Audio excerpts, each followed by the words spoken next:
2 3 4 5 पांचों बॉक्सेस बाहर रखवा फटाक से।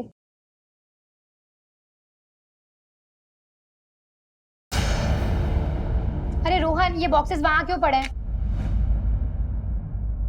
कब से रखे हैं वहां? टैग करना है, लेकर आओ। हाँ हाँ मैम, मैं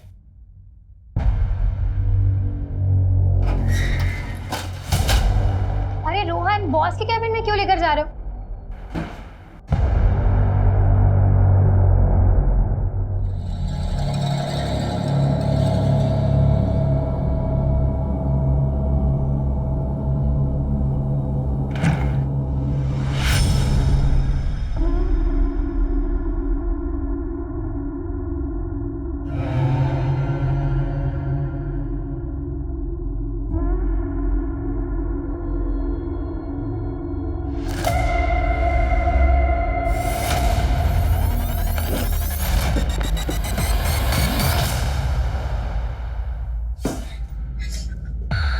क्या कर रही थी यहाँ? सब वो लाइट ऑफ करने आई थी। आइंदा से बिना पूछे मेरे कैबिन में मत आना। जी।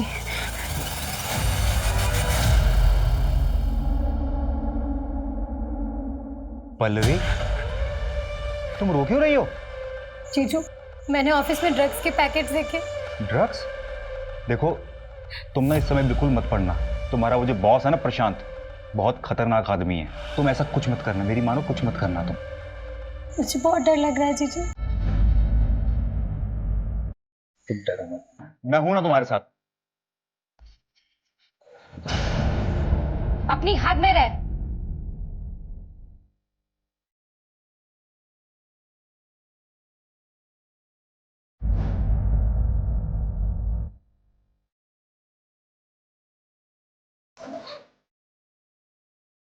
पल्लवी, ये कैसे कपड़े पहन के रखे हैं?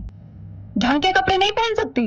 दीदी, मुझे समझ नहीं आता कि औरतों की ऐसी क्या मजबूरी होती है कि पति की इतनी बड़ी गलतियों को बस ऐसे ही इग्नोर कर देते हैं। ठीक है, छोटे कपड़े पहने, स्किन दिख रही है, इसका मतलब ये नहीं है कि इनविटेशन मिल गया कि चाहे जब आओ और चांस मारो।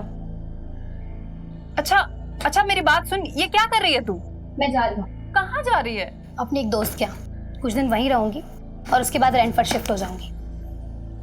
सुन, ना तो तू कहीं जाएगी और ना ही अपने बॉस के खिलाफ कोई कंप्लेन करेगी। मैं जा रही हूँ और बाकी सामान बाद में लेकर जाऊंगी। आप सोचिए ना दीदी, जो आदमी आपके घर में रहकर आपकी बहन की इज्जत पे हाथ डाल सकता है, वो बाहर जाकर क्या कुछ नहीं करता होगा।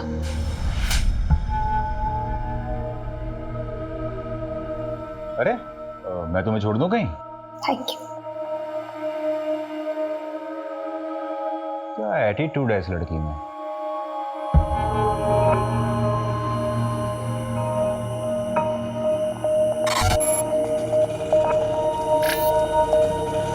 भैया, जानकी नगर जाएंगे? जानकी नगर के लिए ऑटो यहाँ से नहीं मिलेगी मैडम, आगे से राइट मारिए, वहाँ से मिलेगी। Thank you.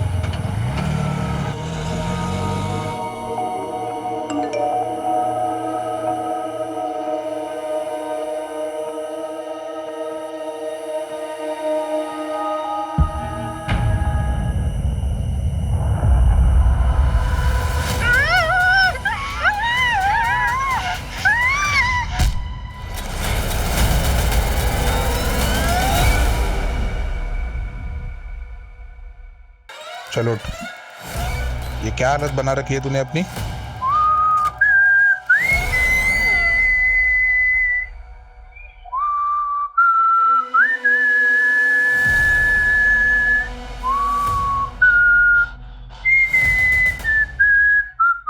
क्या कर रहे हो ये सब?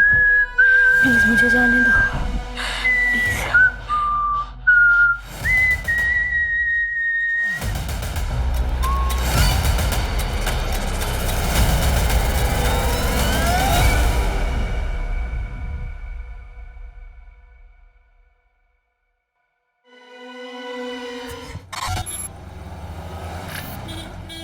तू एक काम कर, जल्दी जा, जल्दी से अपना बैग रेडी करके आ। नगमा, इतनी देर लगा दी तुम लोगों ने। अरे क्या करेंगे, टेलर ने कपड़े ही नहीं सिले थे, बैठ के सिलाना पड़ा, वरना आयशा क्या पहनती।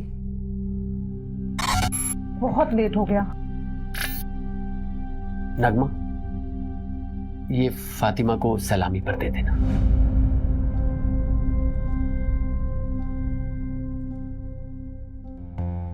आमिर, ये तो बहुत महंगा लग रहा है, इसकी क्या जरूरत थी? हम उनको तोहफे में बहुत सारे कपड़े दे रहे हैं ना। नगमा, तुम्हारी खाला ने हमारे निकाह पर बहुत कीमती सेट दिया था, इतना तो करना ही चाहिए ना। कम से कम तुम उनके ताने सुनने से बच जाओगी। आमिर, लेकिन आगे आयशा का बोर्ड का एग्जाम है, इतने सारे खर्चे हैं, और वैसे भी शादी में बहुत खर्चा हो चुका है। मैं मैनेज करूंगा, तुम टेंशन मत लो। उज्जैन जाना है कि नहीं जाना? चलो जल्दी करो।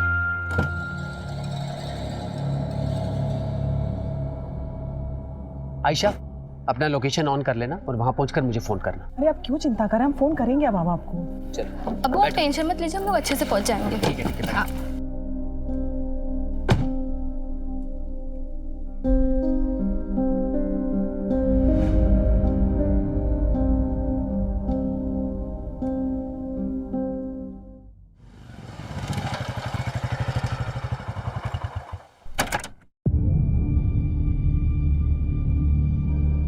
अर्जुन, कल से काम पर मत आना, आकर अपनी सैलरी ले लेना। क्या हुआ आमिर भाई, सब ठीक तो है? एक हफ्ते में दूसरी बार कंप्लेंट आई है तुम्हारी। वो तो तुम्हारी बीवी पेट से है, इसलिए मैंने पिछली बार माफ करवा दिया था, पर अब मैं कुछ नहीं कर सकता। कोई दूसरा काम ढूंढ लो।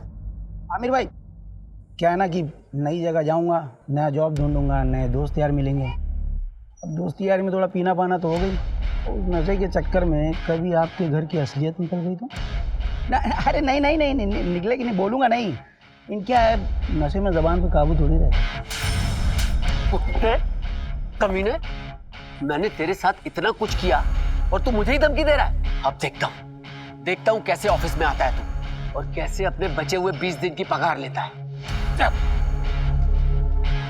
मैं भी देखता हूँ कैसे मिलेगा तू पैसे मिलेगा। आयशा बेटा, अब्बू को लोकेशन भेजा? कब का भेज दे?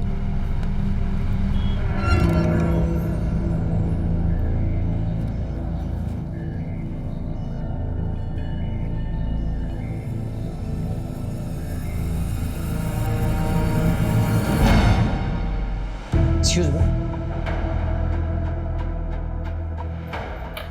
Sir, payment.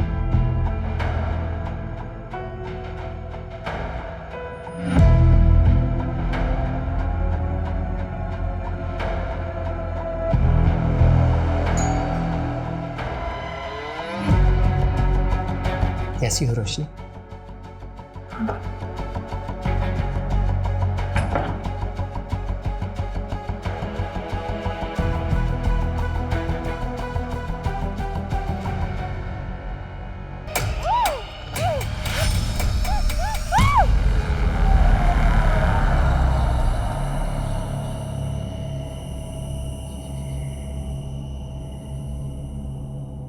अरे रोशनी, इतना लेट? हाँ, वो आज ना ऑफिस में बहुत ज्यादा काम था, इसलिए लेट हो गई। ठीक है, कल से ऑफिस मत जाना। पर और सुनो, अंदर ना मैंने मटन ला के रखा है, उसे बना दो जरा। मिले, सॉरी ना, आगे से मैं ध्यान रखूंगी। मैं ऑफिस से हमेशा टाइम पे आ जाऊंगी। पता है तुम्हें, बॉस ने मेरी सैलरी भी बढ़ा दी है। अच्छा, मैं मटन बना के आती हूँ।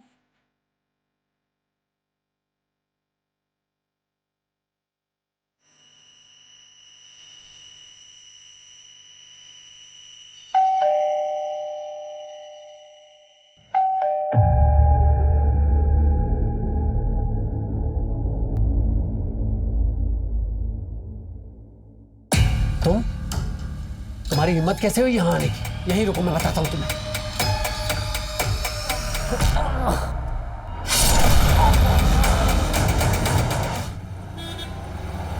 सर, आज सुबह ही बीवी नगमा और बेटी आयशा उज्जैन से लौटे हैं।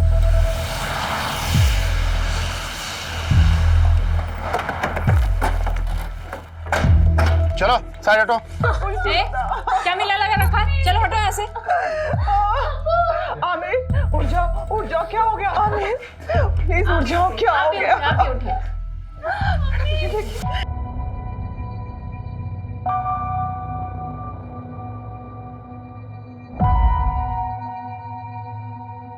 सर पर भारी चीज से मारा गया है। विक्टिम तो फिजिकली फिट है।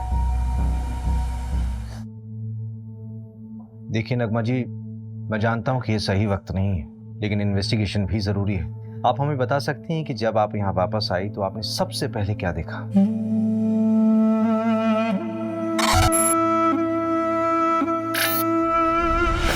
आमिर आमिर आमिर आमिर आमिर हम जब यहाँ से गए थे सब कुछ बिल्कुल ठीक था। आमिर बहुत खुश थे। पता नहीं किसने ये सब कर दिया। सर, हमारे आने के पहले कुछ मोहल्ले वालों ने यहाँ भीड़ लगा रखी थी। पूरा क्राइम सीन कंटामिनेट कर दिया ऐसा। आई डाउट कि फॉरेंसिक वालों को यहाँ ज़्यादा कुछ मिलेगा। ठीक है, जो कुछ भी पॉसिबल हो उनको बोलो कि एविडेंस कलेक्ट करें। Okay sir.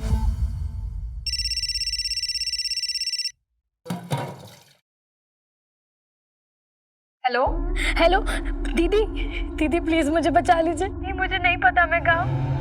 पर प्लीज दीदी मुझे बचा लीजिए, वो मुझे मार देगा। कौन मार डालेगा पल्लवी? दीदी प्लीज प्लीज।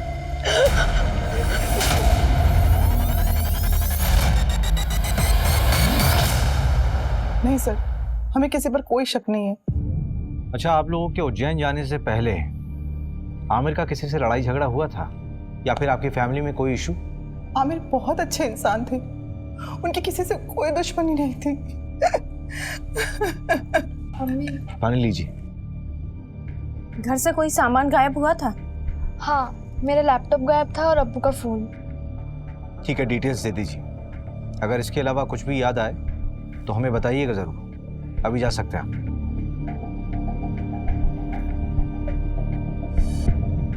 मंजू, इस आमिर का बैकग्राउंड निकालो। Okay sir. आखिर ऐसा कौन हो सकता है जो उससे इतनी नफरत करता हो?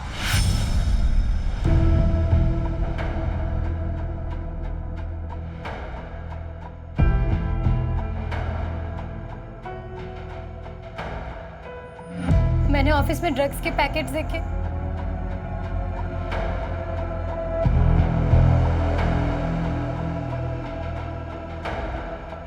रोशनी? आमिर, रोशनी तुम इतने सालों बाद? कैसी हो? क्या बात है, कुछ परेशान लग रही हो? सब ठीक तो है ना? आमिर मुझे तुम्हारी हेल्प चाहिए। हाँ हाँ बोलो। गुड मॉर्निंग सर, मैं रोशनी वर्मा जॉब इंटरव्यू के लिए आई हूँ। यस, कम इन। आमिर ने बताया था मुझे। फाइल? Yes sir.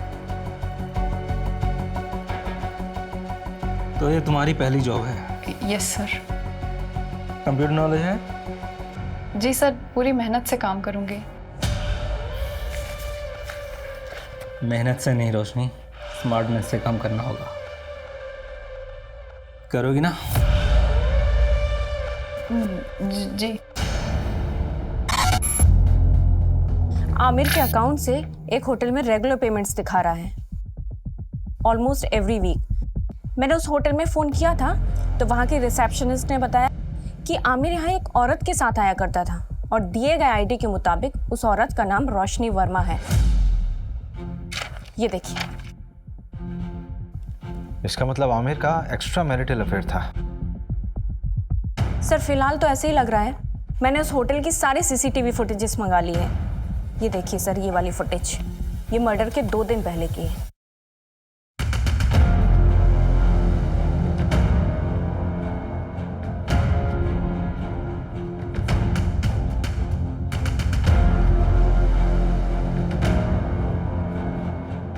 ये आदमी उसका पीछा कर रहा है।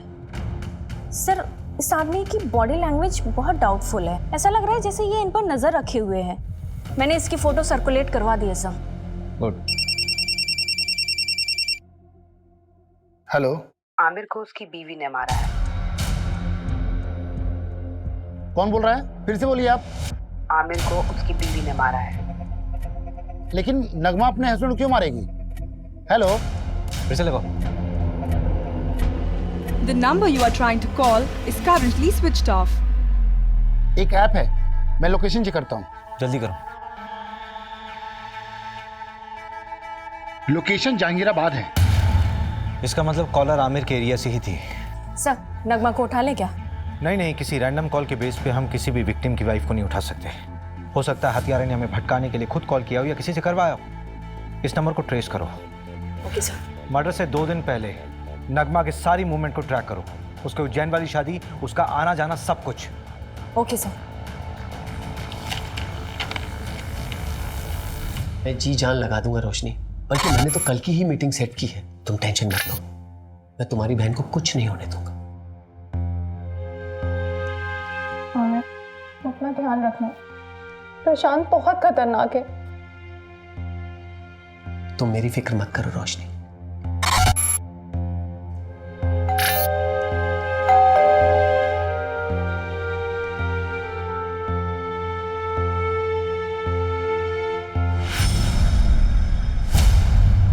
हमारा कोई अफेयर नहीं था। मैं और आमिर तो एक कॉलोनी में रहते थे और बचपन से ही एक दूसरे को जानते हैं।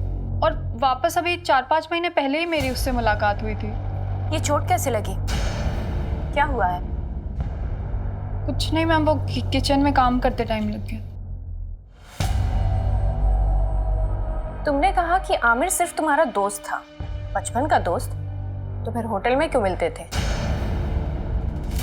क्या हुआ रोशनी? ये पुलिस क्यों आई है? वो आमिर का मर्डर हुआ है, उसी सिलसिले में पूछताछ करने के लिए आए हम लोग। कौन आमिर? वो मेरी कंपनी में सिक्योरिटी एजेंसी का सुपरवाइजर था। हाँ तो ये तुमसे पूछताछ क्यों कर रहे हैं? देखिए ये वहां ना 9 से 6 जॉब करने जाती है, रिश्तेदारी निभाने नहीं। तुम कभी मिले हो आमिर से? अरे मैं क्यों मिलूंगा? आप लोग बात किसके बारे में कर रहे हैं, मैं तो ये तक नहीं जानता।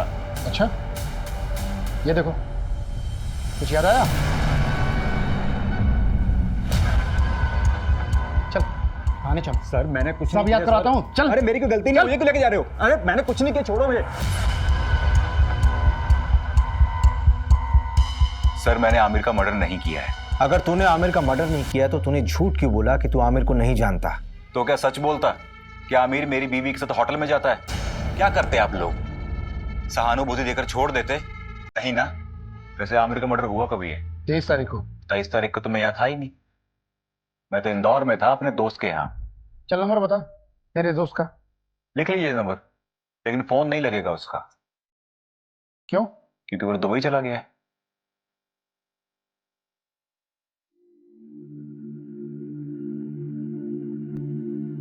मास्टर जी इस बार फिटिंग बहुत अच्छी बनाना, हम शादी में जा रहे हैं। भाभी जी हाथ ऊपर करिए,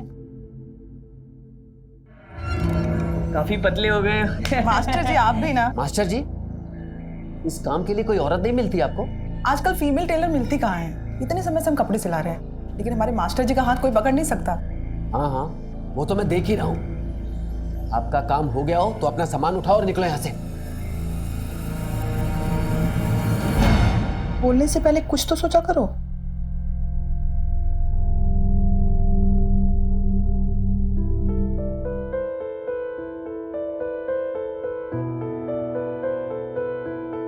हैप्पी बर्थडे नगमा।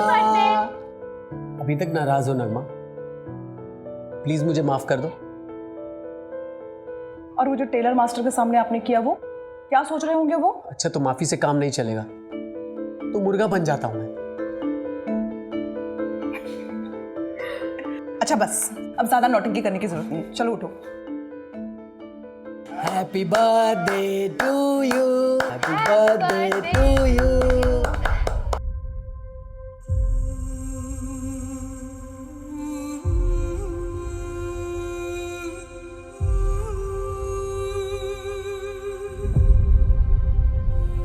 सर इनिशियल रिपोर्ट आ गई है। आमिर को करीब रात 11 से 1 के बीच मारा गया था। नगमा और उसकी बेटी आयशा कितने बजे घर वापस लौटे? अगली सुबह 8 सवा 8 बजे। जिस कैब से वो लौटे थे वो ट्रैक किया? नहीं, ऑनलाइन बुक कैब होती तो इजीली ट्रैक हो जाता। वैसे उज्जैन के सारे ड्राइवर से बात हो रही है। सर, उज्जैन से एक और बात पता चली है। नगमा का शादी से पहले किसी फरहान नाम के लड़के से अफेयर था। तो शादी से पहले था ना? नहीं सर, अभी भी है। नगमा जिस शादी के लिए उज्जैन गई थी ना, वहां से 2-3 घंटों के लिए गायब थी, उसी फरहान से मिलने के लिए। फरहान? हाँ। नगमा 2.5 लाख है, बाकी अगर और जरूरत पड़े तो बता देना। Thank you Farhan. लेकिन नगमा हम कब तक ऐसे चुप चुप के मिलते रहेंगे? थोड़ा वक्त दो मुझे फरहान, वैसे भी आशा की जिम्मेदारी है मुझ पर।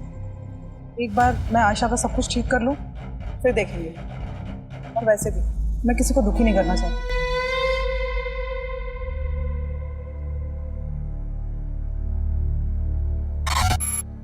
तो ठीक है, बैठ।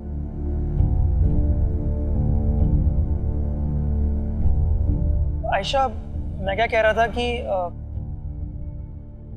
हमें ना आंटी से बात कर लेनी चाहिए।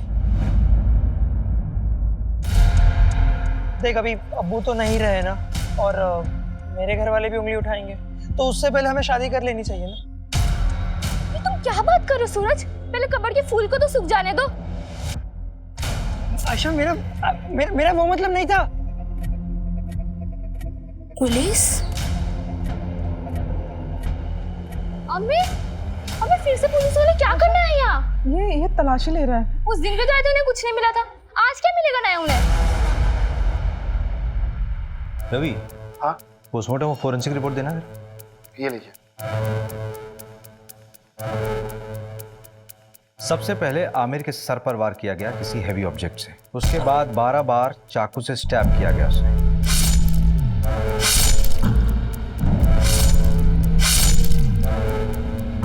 आमिर की बीवी और बेटी को आमिर की बॉडी यहाँ मिली थी और दरवाजे पर कोई फोर्स एंट्री के निशान भी नहीं थे। इसका मतलब यह है कि आमिर ने दरवाजा खुद खोला था। यह कांड किसी एक का नहीं बल्कि 2 लोगों का किया हुआ है। किलर के साथ कोई और भी था। सर, लेकिन आपको ये क्यों लगता है कि वो 2 लोग थे? ये रिपोर्ट देखो मंजू, इसमें साफ दिख रहा है कि आमिर की मौत सर पे चोट लगने से और उसके शरीर में चाकू मारने से हुई, राइट? हाँ। लेकिन इन दोनों ही चोटों का फोर्स और इंपैक्ट बिल्कुल अलग है। देखो,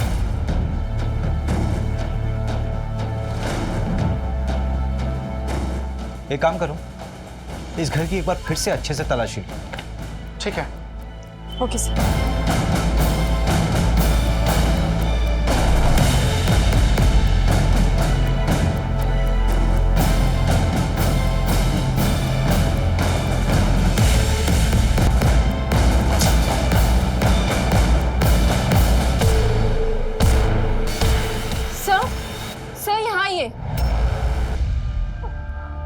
सर, मुझे नहीं पता, ये मेरा नहीं है। मुझे नहीं पता मेरे अलमीरा में कहाँ से आया। मैं सच बोल रही हूँ। मंजू, लेके चलो। सर, आप चलो। मेरी बात सुनिए। चलो थाने चल के बोलना जो बोलना है।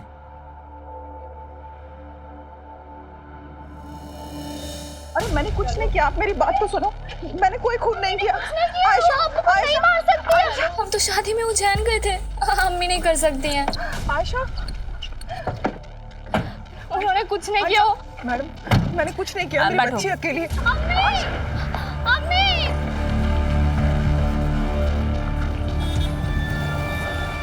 सर, ये नगमा तो अभी तक कुछ काम का बोली ही नहीं है।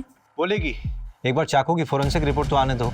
आखिर ये चाकू उसी के घर से बरामद हुआ था ना, उसी की अलमारी से। Yes sir. रवि भाई, तुम कहाँ बिजी हो? ये फाइल आमिर के घर से मिली थी, वही पढ़ रहा था। इसमें एक एफआईआर कॉपी है। 4 महीने पहले रोशनी ने न्यूमार्ग थाने में एक एफआईआर दर्ज करवाई थी अपनी सगी बहन के किडनैपिंग की। किडनैपिंग? स्ट्रेंज। इसका मतलब है रोशनी 2 विक्टिम से जुड़ी हुई। एक तो उसकी खुद की बहन जो 4 महीने से लापता है, और एक दूसरा आमिर। लेकिन सबसे बड़ा सवाल ये उठ रहा है रवि कि ये फाइल आमिर के पास क्या कर रही थी? अजीब तो है। ये देखिए, इस फाइल में ना कई सारे एड्रेसेस हैं, और ये फोटो देखिए आप।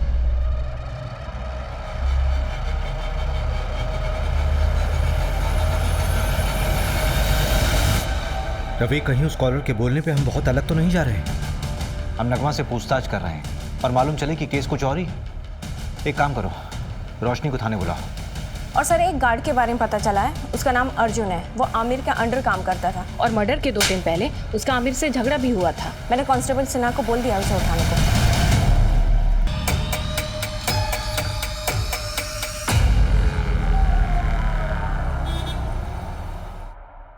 सर, मैं सच कह रहा हूँ, मैंने कुछ नहीं किया। मैंने किसी को नहीं मारा है। हाँ, आमिर से गुस्सा जरूर था क्योंकि वो नौकरी से निकालने की बात कर रहा था, और उसके मर्डर के बाद मुझे किसी ने नहीं बोला कि काम पे वापस मत आओ। हाँ, मेरा फायदा जरूर हुआ है, पर मैंने किसी को नहीं मारा है सर। ये तो तोते की तरह खुद ही सब कुछ बोल रहा है। हाँ सर, वो हमारे साथ का ही था, बस सुपरवाइजर बनने के बाद उसको अचानक बहुत गुस्सा आने लगा, हर छोटी छोटी बात पे चिढ़ जाता था। तेरे मुंह से ही पहली बार सुन रहा हूँ कि आमिर को गुस्सा आता था। हाँ सर, आप चाहे तो वो आयशा के बॉयफ्रेंड सूरज, हाँ सूरज से भी पूछ सकते हैं। मैंने ही पकड़ा था उन दोनों को मार्केट में, और आमिर को खबर देके मैंने ही बुलाया था। पल्लवी के लिए मैं कहाँ कहाँ नहीं भागी सर, पर किसी ने मेरी मदद नहीं की। सिर्फ आमिर मेरी मदद कर रहा था।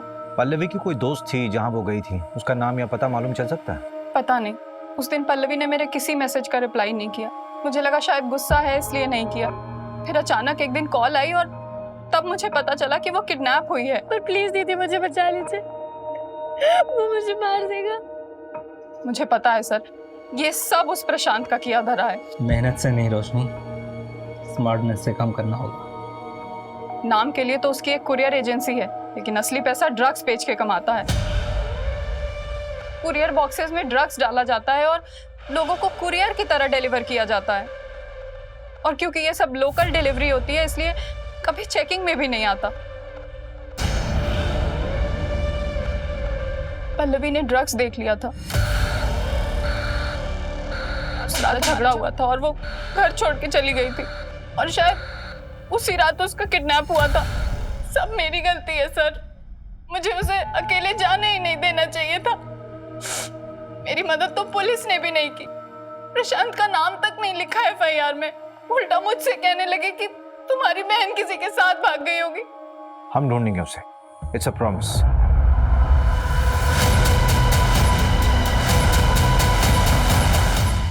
तो जब हम तुम्हारे घर आए थे तब क्यों नहीं बताया था ये सब?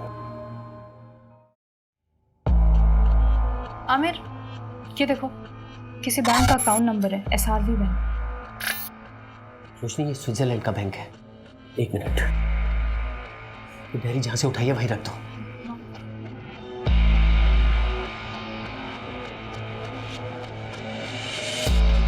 रोशनी इधर आओ। ये प्रशांत की प्रॉपर्टीज के पेपर है, उसके नाम कई प्रॉपर्टीज है। आमिर, शायद यहीं कहीं रखा उसने पल्लवी को। चलो हम अभी चेक करके आते हैं सारे एड्रेस। नहीं नहीं नहीं रोशनी, अभी बहुत लेट हो चुका, तुम घर जाओ। लेकिन मेरी पल्लवी। हड़बड़ी का काम नहीं है, बहुत रिस्की है। हम लोग कल मिलेंगे, चलो अभी इसको वापस रख दो।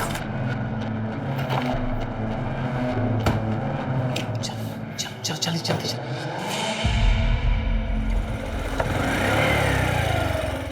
रोशनी, मैंने 3 प्रॉपर्टीज देखी हैं जो काफी टाइम से खाली पड़ी है, उनमें से एक ही है। चलो पहले ये चेक कर लेते हैं।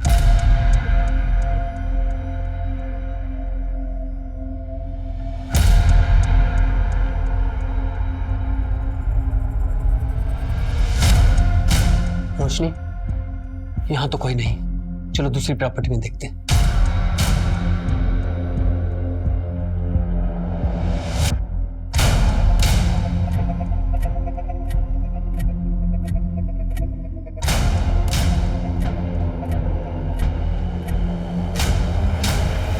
रोशनी, ये जगह सेफ नहीं है।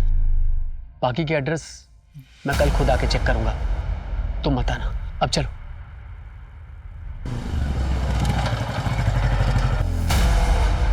रोशनी, तुम टेंशन मत लो, मैं पल्लवी को ढूंढ लूंगा। आमिर, अभी मैं घर निकलती हूँ। अगर निलय मुझसे पहले आ गया ना तो बहुत प्रॉब्लम हो जाएगी।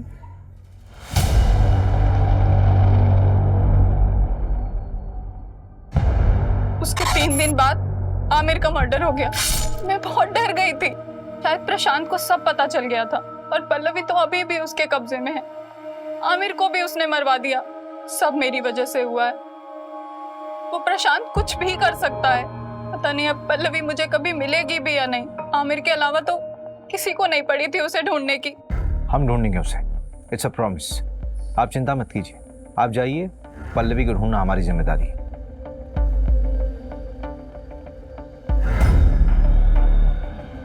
रवि, जिस नंबर से पल्लवी ने कॉल किया था उसकी डिटेल्स निकालो, और इस कॉलर का भी इन्वेस्टिगेशन स्पीड अप कर दो, जिसने आमिर की वाइफ का नाम लिया था। इस प्रशांत को यहाँ बुलाओ। ठीक है, उसे बुलाता हूँ थाने, लेकिन काफ़ी टाइम हो गया। पल्लवी जिंदा मिलेगी मुश्किल लगता है।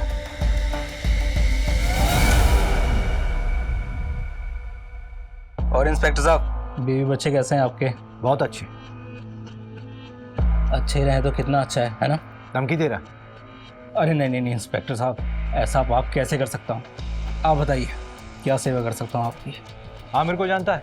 हाँ, हमारे यहाँ की सिक्योरिटी का सुपरवाइजर था, लेकिन सुना है बहुत बुरी तरह से मर्डर हुआ है उसका। किसने किया है? पल्लवी को जानता है? जी हाँ, हमारे यहाँ काम करती थी, डेटा एंट्री ऑपरेटर का। फिर अचानक उसने जॉब छोड़ दी। उसने मारा आमिर को। ज़्यादा स्मार्ट बनने की ज़रूरत नहीं है, सीधे सीधे बता कि तुझे कब पता चला कि आमिर तुझे इन्वेस्टिगेट कर रहा था। आमिर के लिए मैं भगवान था, वो मुझे इन्वेस्टिगेट क्यों करेगा? ऐसा कौन सा भगवान वाला काम किया आपने? उसकी बेटी का अबॉर्शन करवाना था, उसके लिए पैसे और सीक्रेट डॉक्टर का नंबर मैंने ही दिया था। डॉक्टर का कॉन्टैक्ट नंबर? हाँ बिल्कुल, आप भी जाइए, आपकी भी प्रॉब्लम है ना, वो भी सॉल्व कर देगा वो। ज्यादा बकवास नहीं। हाँ, लेडीज हैं आप, पर हम लेडीज की इज्जत करते हैं, इसीलिए एक गुस्ताखी माफ कर देते हैं, वरना क्या? बोल, क्या करेगा? मंजू, मंजू, मंजू,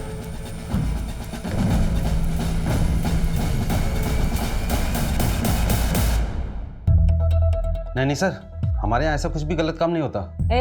एक तो बिना पुलिस को इन्फॉर्म किए एक नाबालिग लड़की का अबॉर्शन करा दिया, ऊपर से झूठ बोल रहे हो। अभी तो सिर्फ तुम्हारा लाइसेंस रद्द करूंगी, अगर और झूठ बोला ना तो सीधा जेल में डाल दूंगी। नहीं मैडम, ऐसा मत करना, मैं आपको सच्चाई बताता हूँ। आमिर 4 हफ्ते पहले आया था अपनी बेटी को लेके अबॉर्शन के लिए। आयशा, अभी तो सिर्फ 2 महीने हुए हैं, अभी तो अबॉर्शन हो सकता है। और आमिर, तेरी बेटी तो अभी नाबालिग है, पुलिस केस हो सकता है। डॉक्टर साहब, मेरे बच्चे की जिंदगी खराब हो जाएगी। वो लड़का इसकी क्लास का है, उसे जब खबर मिली तो वो घबरा गया। डॉक्टर साहब, आप इसका अबॉर्शन कर दीजिए, हमें कोई पुलिस केस नहीं करना। नहीं अब्बू, जो कुछ हो रहा है तेरे अच्छे के लिए हो रहा है। मैं ताने सुन सकता हूँ, लेकिन तू ताने नहीं सुन सकती। छोटे बच्चे की परवरिश करना इतना आसान नहीं है, खासकर जब उसका बाप उसके साथ ना हो। अब्बू ने मेरा साथ दिया था। तुम्हारा अबॉर्शन हुआ तो डेफिनेटली तुम्हें सूरज से भी मिलने से रोका गया होगा, तो क्या इन सारी बातों को लेकर सूरज गुस्सा था क्या आमिर से? देखिए, ना सूरज ने अब्बू को मारा है और ना अम्मी ने अब्बू को मारा है। आप शुरू से गलत इन्वेस्टिगेट कर रहे हो। देखो आयशा, अगर तुम्हें ये लगता है कि तुम्हारी मम्मी बेवजह लॉकअप में बंद है तो तुम्हें उनकी मदद करनी होगी ना, नहीं तो वो जिंदगी भर किसी और के जुर्म की सजा काटती रहेंगी। नहीं, ऐसा बिल्कुल नहीं होगा। वकील ने कहा है क्योंकि कल तक जमानत हो जाएगी, उसके बाद वो कभी भी जेल नहीं जाएगी। अम्मी ने कुछ भी नहीं किया है, इसलिए आप लोगों को कोई सबूत नहीं मिल रहा है। अब आप जाइए। न्यू मार्ग थाने बात हुई, लोकल पुलिस ने पल्लवी केस में प्रशांत से पूछताछ की थी, लेकिन उन्हें भी प्रशांत के खिलाफ कुछ भी नहीं मिला। हो सकता है पल्लवी अपनी मर्जी से कहीं गई होगी।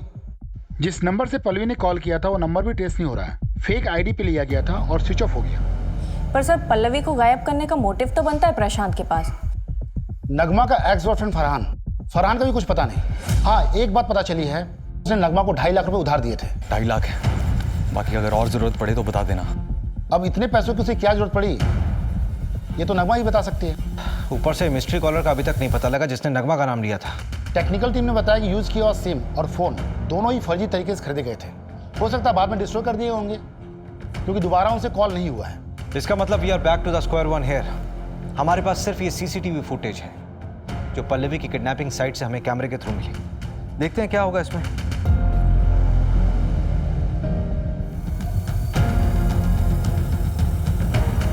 इन दोनों ऑटो वालों से भी न्यू मार्ग पुलिस ने बात की थी। पल्लवी ने यहीं पे उन 2 ऑटो वालों से बात की थी। इसी कैमरे का फुटेज देखा था ना हमने। हाँ, फुटेज के मुताबिक पल्लवी ने यहाँ से राइट लिया हो, लेकिन आगे तो कॉलोनी का एंड हो रहा है, आगे का पूरा रास्ता सुनसान है। पल्लवी यहाँ से कहाँ गई होगी? यहाँ से सीधे कुछ दूरी पर एक बंद बड़ी फैक्ट्री है जो अब खंडर बन चुकी है, वहाँ चलकर देखें क्या? चल।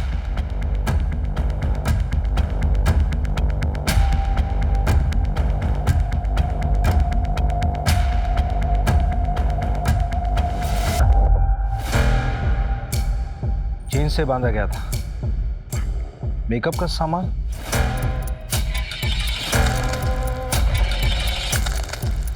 ये न्यूज़पेपर 3 हफ्ता पुराना है, इसका मतलब कम से कम 3 हफ्ता पहले कोई यहाँ होगा। कहीं किडनैपर्स ने पल्लवी को यहाँ तो नहीं रखा होगा। सबसे पहले तो ये पता करो कि प्रॉपर्टी किसके नाम पे है। ठीक है, जल्दी। रवि, इंजेक्शन, इसको ट्रैक करो, ये इंजेक्शन कहाँ कहाँ बिका है सब पता करो जल्दी। ठीक है। सर इनकी बेल हो गई।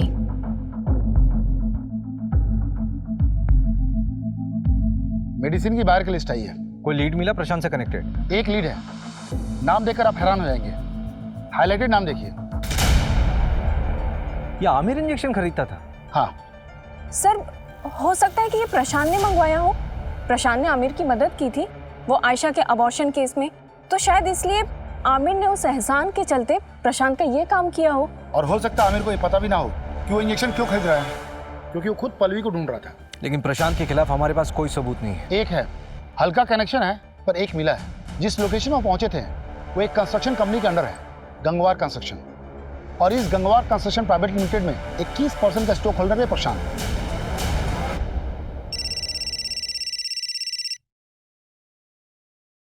हेलो, गाड़ी में बैठो।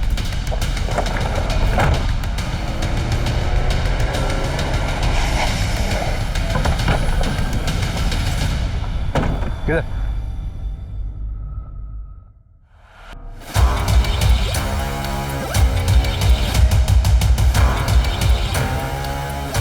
जिस चीज का डर था वही हुआ।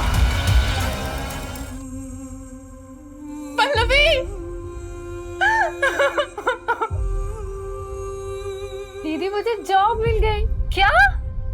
ओह सो हैप्पी दीदी।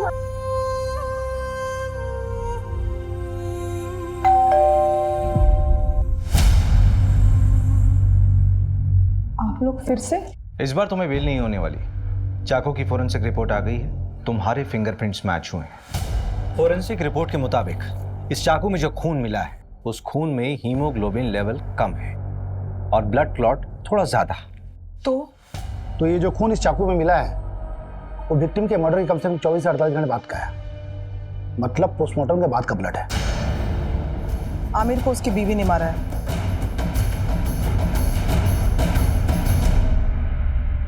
मैं अपना जुर्म कबूल करती हूँ, मैंने ही आमिर को मारा है। झूठ बोल रही हो तुम नगमा। मर्डर रात के 11 बजे से 1 बजे के बीच में हुआ। रात के 10 बजे तो तुम देवास टोल क्रॉस कर रही थी और रात के 2 बजे सीहोर टोल। इसका मतलब ये हुआ कि जब मर्डर हुआ उस वक्त तुम रास्ते में थी और करीब 3:30 बजे तुम घर पर वापस लौटी।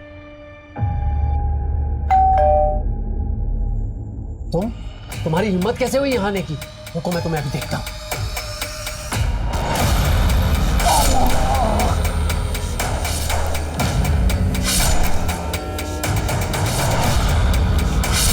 हो गया है आयशा, बस कर। आयशा मर गए वो।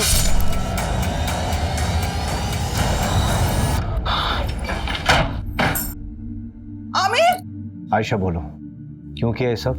देखो मैं जानता हूँ तुम दूसरी कैब करके पहले ही भोपाल पहुंच गई थी और तुम्हारी माँ नगमा बाद में अकेली आई थी। देवास टोल नाके के सीसीटीवी फुटेज में तुम्हारी माँ कैब में अकेली दिखाई दे रही है। इसके आगे जाकर हमने इन्वेस्टिगेट किया तो पता चला कि मर्डर के समय तुम्हारी माँ घर पर थी ही नहीं। सबूत हैं हमारे पास। सर प्लीज, मैं आपके आगे हाथ जोड़ती हूँ, इसको छोड़ दीजिए। इसकी सजा मुझे दे दीजिए। ये अभी बहुत छोटी है, इसकी पूरी जिंदगी बर्बाद हो जाएगी। आयशा मैं तुमसे पूछ रहा हूँ, बोलो क्यों किया तुमने ऐसा? नगमा तो तुम दोनों को भगाने वाली थी, फिर क्यों? बोलो आयशा। क्योंकि मैं नहीं भाग पा रही थी। कैसे चली जाती मैं? कैसे भूलती है सब कुछ? 2 महीने में तेरा निकाह करवाऊंगा। अबू सूरज बहुत अच्छा लड़का, प्लीज हमें अलग मत कीजिए। सिर्फ सूरज से शादी करूंगी। क्या बोली तू? क्या किया तूने उसके साथ जो किसी और से निकाह नहीं करेगी? सोई थी क्या उसके साथ? आप क्या कह रहे हैं? इस उम्र में भी खुद पे काबू नहीं है तुझे? हाँ? ये भी नहीं सोचा कि वो गैर मजहबी लड़का है? तेरी गर्मी मैं निकालता हूँ, घर की इज्जत घर में ही रह जाएगी। चल। वो मेरा रेप करता था, मेरा खुद का बाप। जो अबॉर्शन करवाया था वो सूरज का बच्चा नहीं, वो कमीना आमिर का था। तुम्हारी अम्मी ने पैसों का इंतजाम किया था तो फिर क्यों नहीं चली गई? नहीं जाना था मुझे, नहीं भागना था। जब तक मैं उस कमीने को सजा नहीं दिला देती मैं नहीं भूल पाती है सब कुछ। लेकिन अब मैं भूल सकती हूँ, चैन से जी सकती हूँ, सूरज के साथ या फिर इस जेल में, पर जी सकती हूँ। पल्लवी का किडनैप भी आमिर ने किया होगा, उसी ने उसका रेप और मर्डर किया होगा। पोस्टमार्टम के मुताबिक जिस वक्त पल्लवी का मर्डर हुआ उस वक्त प्रशांत मुंबई में था।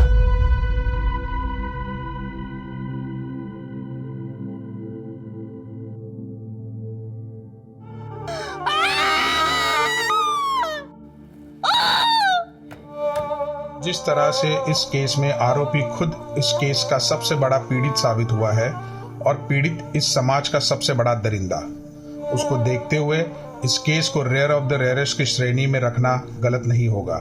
सारे सबूतों के बिना पर आमिर मलिक मर्डर केस में ये juvenile justice board Ayesha Malik को 3 महीने की सजा सुनाती है और इस दौरान वो जमानत की अर्जी भी लगा सकती है।